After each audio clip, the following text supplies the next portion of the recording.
For today's podcast, Dr. Smith, you're back with us. This is our what we're going to start making a habit of now, and that's a board review podcast the day after a school board meeting. So we had a school board meeting last night, so we're going to take everyone through the agenda. We do have a special guest joining us. Welcome to Dr. Carl Underwood. Dr. Underwood is the Assistant Superintendent of Business Operations. That also makes you the Chief Financial Officer of EVSC as well as the Treasurer. So thank you for coming in and sharing your financial knowledge with us today.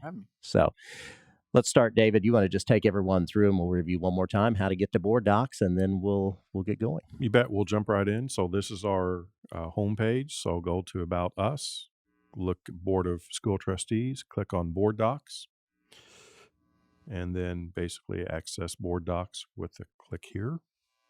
And then you'll see Board Docs come up. We'll discuss the February 22nd meeting, and then we'll pull up the agenda. Okay. So basically, as we've shared, there are many things that are very routine on this.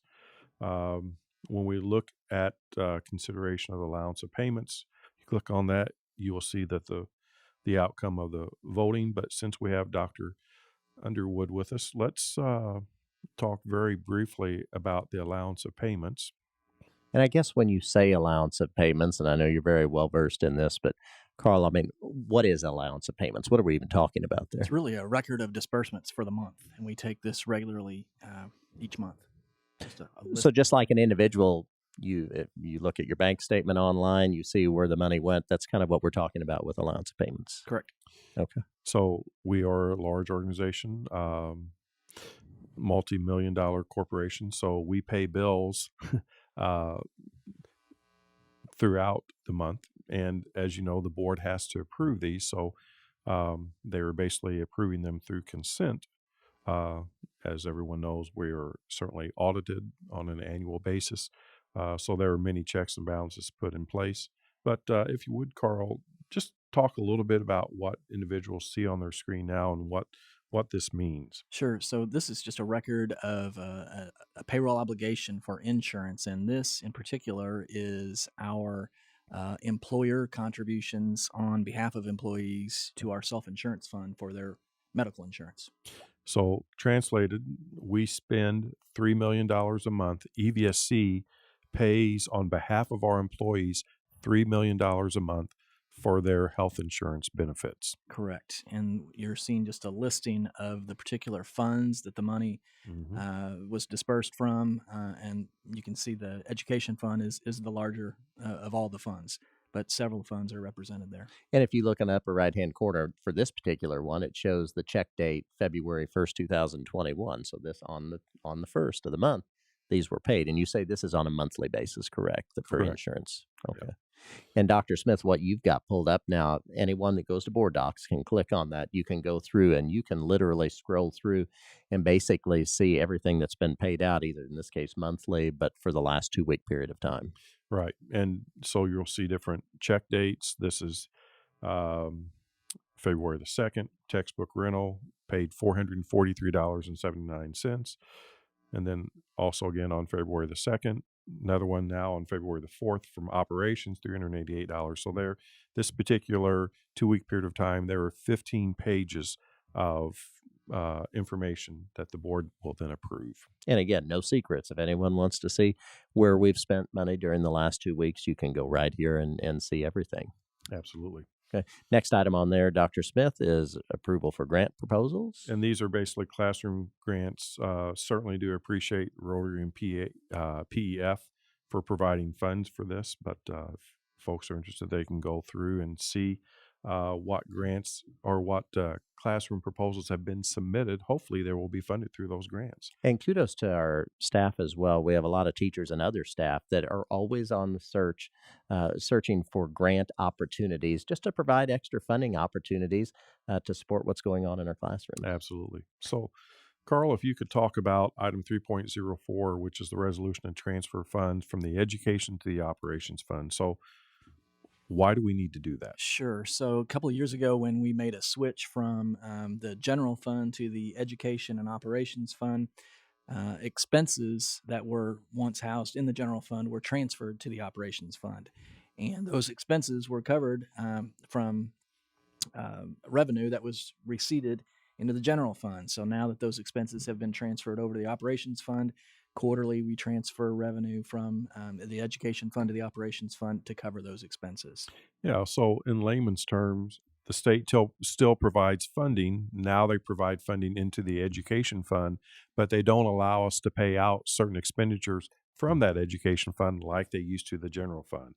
So that's why on a quarterly basis we transfer about $5.5 million into the operations fund. Correct. That's Would what it it's would it be budgeted. accurate for me to say this? And I know we've been laser focused for many years now on how efficiently we run it as an organization. Because for every dollar we can save by being more efficient on the operations side, then that does help us then on our academic side or educational side. It certainly does. Moving expenses from what used to be the general fund to the operations fund. And there are other funds that are housed in that operations fund. We have to be very conservative with the amount of money that we spend. For instance, money that might be allocated for bus purchase or any capital improvements. We're very cognizant of the money that we spend, and every dollar that we can save there can help offset any future expenses or liabilities that we might have. And another example in operations, when we think about buses when they pull up to the school early, we have an idling policy. So that's why the bus drivers will turn their buses off. Not only is it good for the environment, Sure. but it's also good to conserve funds because we were spending a lot of money to have buses idle. Now those funds are not expended on fuel, but we can then drive those funds into the classroom. And really, that transportation area for us, which, as we've said many times in the past, that is such a large part of our organization, our transportation system. That is certainly an area that we have spent a great deal of time trying to make that as efficiently of a run operation as possible, because that does result in some additional funds to then move over. Yes, it Yeah, does. not additional funds. It's just reallocating funds really from And maybe that's the fuel. key. Yeah, We get to reallocate those to the classroom. okay. Yeah, we're certainly not, unfortunately, in a position to get additional. It's just taking what we have and really making good use of it. Correct. Okay. Item 3.05 then was just an extension of our contract with Republic Waste. And the good news here is that our pricing has not gone up since 2013. And then when we look at item 3.06, this is we received approval last night to enter into this agreement with Virtual Education, really specifically Dr. Renee Aziz, who is really an expert when it comes to diversity, equity, inclusion. So she is going to help us with the selection process for our next chief diversity, equity, and inclusion officer. And we're getting very, very close to doing that, to have that selection be presented to the board. So we appreciate Dr. Aziz's expertise. And that's definitely one thing, and I think in a future podcast we'll go into more depth on that. But that has really been a process, a very in depth process. We want to make sure we do this the right way. Absolutely right. And there's been a lot of things that have gone on behind the scenes. This is somewhat of a visible action step, but we've had many, many meetings, and we're very, very close now. And I think we all appreciate that. Yeah, look forward to sharing more information on that down the road. Absolutely. Item 3.07 then is once again, we appreciate the board approving to extend the Families First Coronavirus Response Act, which provides up to 10 days of paid time off for our employees that have to take time off due to the pandemic. And then finally, item 3.08 is consideration to approve the joint resolution in opposition to legislation that harms public schools. Yeah, talk to us for a second about that, if you would, Doctor. This is a joint resolution from 8 school districts in Southwest Indiana. And I appreciate the districts coming together. It's both the sign districts this. and the teachers associations that Correct. go along with them, correct? And our last board meeting, we had Teamsters Local 215 and ETA and the board sign an EVSC resolution, specifically aimed at asking the General Assembly to vote no on House Bill 1005, as well as Senate Bill 412 and 413. Now we're basically talking about bills that harm public education. And really, it's beyond the scope of this board recap, but there are several bills that are advancing through both chambers that are frankly very detrimental to traditional public K-12 education, and in the long term hurt our communities, hurt our workforce. I know that many legislators are using, I think, a soundbite that, well, we think that families, deserve to have their choice. And so we'll provide the funding that would typically go to a school district to them so that they can choose. That sounds great. Mhm. It really does. And really a concept I think that is hard to find fault with. However, public schools are the only schools that accept all students. So I would implore our legislators that if you truly do think that you are providing funding for parents to decide where they are going to have their child educated, then I would implore you to put language in the bills that say private schools must accept all students also if you're going to accept choice scholarship funds. Because if you don't do that, then it is aptly named school choice, because I guarantee you schools are choosing. Anytime you have a school that says, I want to see your grades before we admit you, even parents that have been divorced, sometimes their children don't get admitted into certain private schools. So come on, let's Same just same thing if they're told, maybe we're not a good fit to right, provide an education for your child. What you're saying is we need to all then be in the same situation where we're accepting every child, no right. matter what their background, and then keeping every There child. frankly should not be a double standard. There should not be all of the accountability metrics on public schools, but none on private schools. And this is not a public school or private school debate. This is simply let's be more transparent in the General Assembly and really say what you intend to do with those. You're now funding yet a third uh, opportunity for education in the state. You're educating 36,000 students that the state never paid to educate before at a time where you're taking money away from traditional K-12 education and public education, of which the state has a constitutional right to adequately fund. And it's not like there's been a windfall, since we've said many times for the past decade we've been funded below levels of Right. inflation that have not kept pace with inflation. One more figure I'll throw out, and we've said this before, but I think it fits perfectly with this discussion. In the state of Indiana, over 90% of Hoosier children are educated in a traditional public school. Fewer than 10% are in a private voucher based school. Right. So it really does skew when you think of that additional money going to what really is less than 10% of Hoosier children. And once again, if you're adequately funding public education in Indiana, that's one thing. But they also have a report that was delivered to them that was commissioned by the governor of the state on teacher compensation.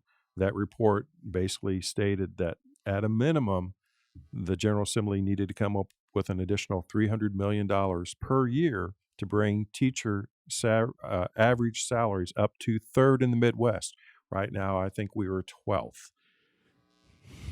It is difficult to recruit and retain the kind of teachers that we all want our students to have if the state continues to underfund traditional public education in the state. Amen to that. And I will share too, I was asked last night, just for clarification, what's the purpose of a joint resolution? This is two meetings in a row where one has been brought forward. And I think the way I would describe it is it just shows that you've got so many stakeholders coming together. We definitely appreciate all individuals who have felt the need to reach out on an individual basis, contacting legislators. But here we've had actually multiple organizations coming together saying, we all feel like this is the right thing to do. Correct. And in part, it is raising awareness because I know of no one that campaigned on this in the last fall election, but yet this is legislation that they're trying to have passed. Okay. Well, that wraps up Dr. Smith, the consent items. Next item, our next section of the meeting, of course, personnel recommendations, and that's just standard. You can always click on that link to see those. You can click on that. And then the action items, we discussed these at our previous board recap. These were all included under information previously. They remain unchanged for the board's action last night, and the board did vote to approve those 3 action items. Okay, and that takes us then to information items that then again you'll typically see at our next board meeting on action. So we've got some policy information to lead us off. And this basically, as Dr. Underwood explained before, when the state went from funding a general fund and then levy funds to an education fund and an operations fund, this just is bringing or practice up to speed with that statute. We've actually been doing this, but it requires Dr. Underwood to say how much we anticipate being transferred from the education fund to the operations fund. Next two items under information deal with contracts for some new floor coverings in two of our schools, which is very exciting. That's going to look great for those. But the thing I wanted to call attention to is you can also click and you can see information on this as well. Absolutely. So we're excited to provide additional flooring or new flooring for Hebron as well as Washington. We do an audit on an annual basis, and so these received the priority funding to have those floor coverings replaced. I do think that's key. Our facilities office does a great job of that. When you have over 40 schools and as many facilities as we do, of course, everyone always would love to have the attention, but they really do base that on a prioritization so they know what order to address certain building needs in. Absolutely. With 5.1 million square feet under roof, you want to make certain that you do so in a prioritized manner. Okay. And then the last four items here, and we'll ask Dr. Underwood to review these. And I know, Dr. Smith, you may want to call out some specifics about this. So, Carl, once a month, you stand before the board and you give monthly updates. And that's what we see here with 6.04, 5, 6, and 7 in last night's meeting. So, if you could, 6.04, the Education Operations Fund monthly review. What are we talking about there? So it's just what it says. It's a review per month, and it looks at expenditures as well as revenues. And the things that we look at from a historical perspective are trends year over year, just to look at what cash balances might be, or to see if expenditures are in line with prior years. And so, in looking at this one, the month of January looks a little different. The cash balances are a little different, but it's due to the year before we had a 3-pay month in the month of January. So those are just some of the things that we look at from a report like this. And I know you talked about cash flow as well last night, Dr. Smith. Absolutely. And so basically, when you look at the percent of budget, so here it was, percent of budget, to Carl's point, in 2020 was 11.26%. So really, in layman's or simple terms, you want to say, okay, so you have 100% of your budget, you have 12 months, you want to spend about 8 to 9% on a monthly basis of your annualized budget. As you can see, last year in January, it was 11.26%, but that's because instead of having 2 pays in the month, we had 3. You'll see then from an education fund perspective, we're back down in the range where you would expect, as well as on operations, we're down in the range where you would expect. And then you can see the cash balance at the end of the month before and then at the current month.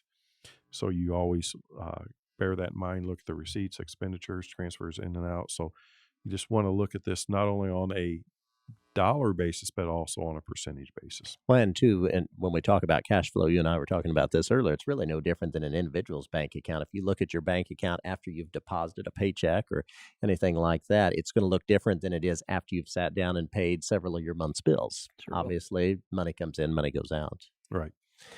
Next item, summary of cash balances by fund for January, Dr. Underwood. So this is just a report that looks at the major funds and just where we are sitting cash balance-wise at the date of the report. So again, just looking where we trend, what cash balance position we might have in the various funds. Okay. Anything, Dr. Smith, you need to add with that one? I think that really is pretty straight ahead. You know, the referendum fund and the debt service, typically we pay those out 2 times a year. And we receive money in 2 times a year. So it doesn't look like we received anything in or that there's been a whole lot of action. That's because they typically see their action in the months of June and December. Correct. Okay. And I meant to clarify on our last one, too. We've referenced several times this discussion, our employees having a 3-pay month. Certainly, we have fantastic employees, and we'd love to pay them as much as we could. But it's not that we decided just to pay them extra. They're paid every 2 weeks. And so there's 3 Fridays a couple of times a year, and it just works out. So that's what we mean when we say 3-pay month. Yes. That is correct. 6.06, expenditure ledger summary by function and object. So this is really a breakdown of detail of the expenditures for the month, and it looks at functions and objects, which are just classifications to identify expenditures across the district, and it tracks that compared to what the budget was. Okay. Yeah.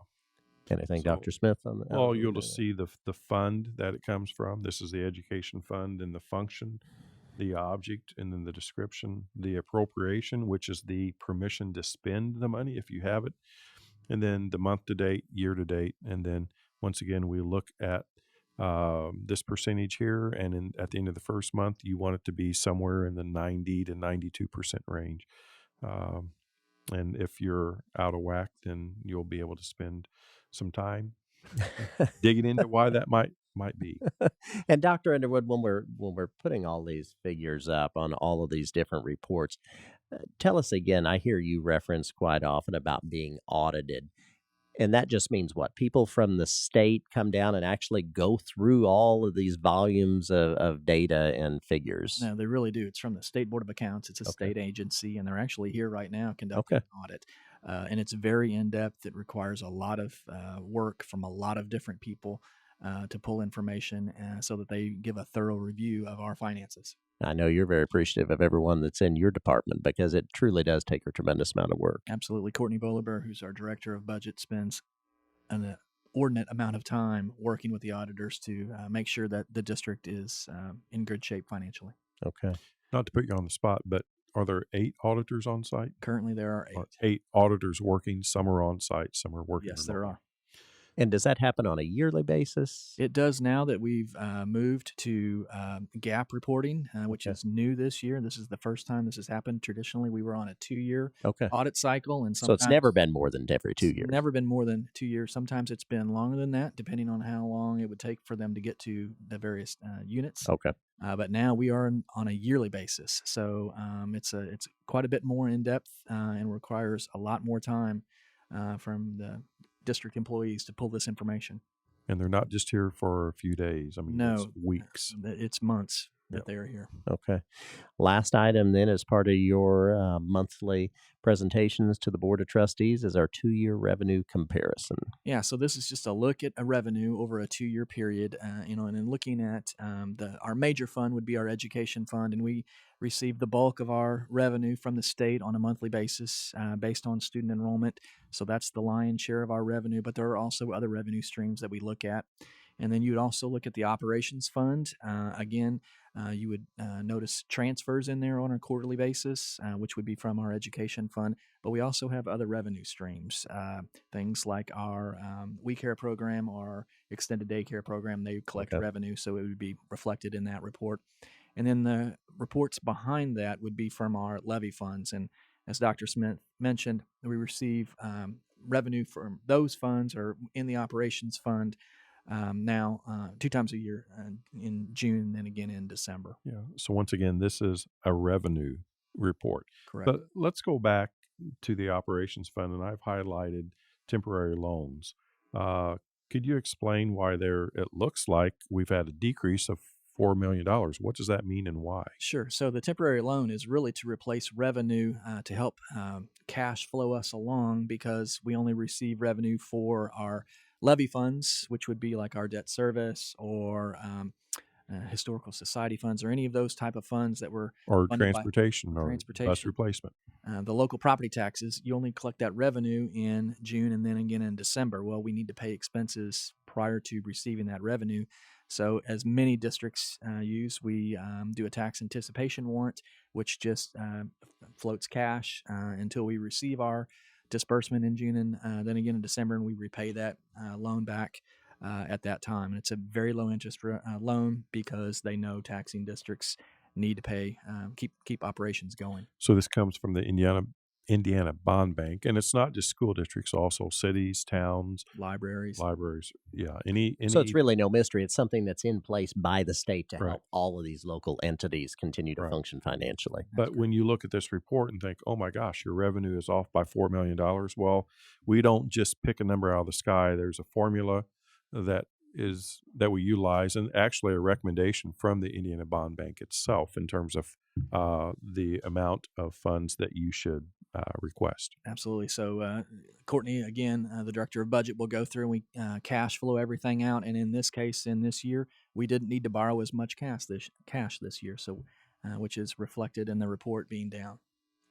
When you look at all of these facts and figures, all these numbers, you can see large organization here. And am I right in saying we have, is it a $240 million budget? It's north of 250 million. 250 million. So obviously no small endeavor here. I mean, this is a large organization, a lot of finances, but really no secrets. It's all right here Right. for anyone, anytime they want to see anything. And once again, if individuals would want to go back and look all the way through 2008, all of this information is here. We take these financial updates to the board on a monthly basis, and all of that information and history is here. You simply need to go to board docs, and you can look it up. Okay. Dr. Underwood, thank you very much for taking the time. You guys do a fantastic job with our finances. We appreciate you sharing this information to our listeners today. Thank you. And Dr. Smith, I know before we wrap up, we've talked about this, but I knew you would want to say something. We had so many employees that did a phenomenal job over this crazy winter weather, making sure our schools were clean, the lots ready to go. I know you wanted to mention that. Thank you so much. Did a phenomenal job. When you think about it, I don't recall a time in the last few years where we had sub-freezing weather for the extended 12 period days, of I time that think. we had. I think the high was like the average high was 30 degrees colder than typically is seen this time of year. And we actually had ice in the first event. Then we had very deep, light powdery snow. And then in the third event, we had about at least 3 inches where I lived of wetter, heavier snow. So we had a lot of experience removing that. With single-digit temps overnight, so we weren't getting a Yes. lot of help from Mother No, Nature on the and melting. wind chill below zero. So our folks did a phenomenal job. Hats off to them. We could have had school if we were just looking at our school lots and sidewalks, but unfortunately, we're a countywide system, and the county has a lot of mileage to cover, as does the city. And really, we don't have the equipment in southern Indiana to handle those kinds of weather events that fortunately don't come around here very often. Sure. But certainly when it comes to the precip and then the very, very severe cold. So hats off to our crew as well as city and county folks. Appreciate all the work that you've done. And as we're recording this, it's sunny and about 50 degrees outside. So we'll take that. We'll take that, and let's hope that weather is here to stay. So thanks for taking the time to recap this Thank board you. meeting. Just a reminder again, go to board docs from EVSCschools.com, our website, 90.7 WPSR. You can listen to these live as they take place every other Monday, approximately at 5:30 in the evening. So thank you, Dr. Smith. Thank you all.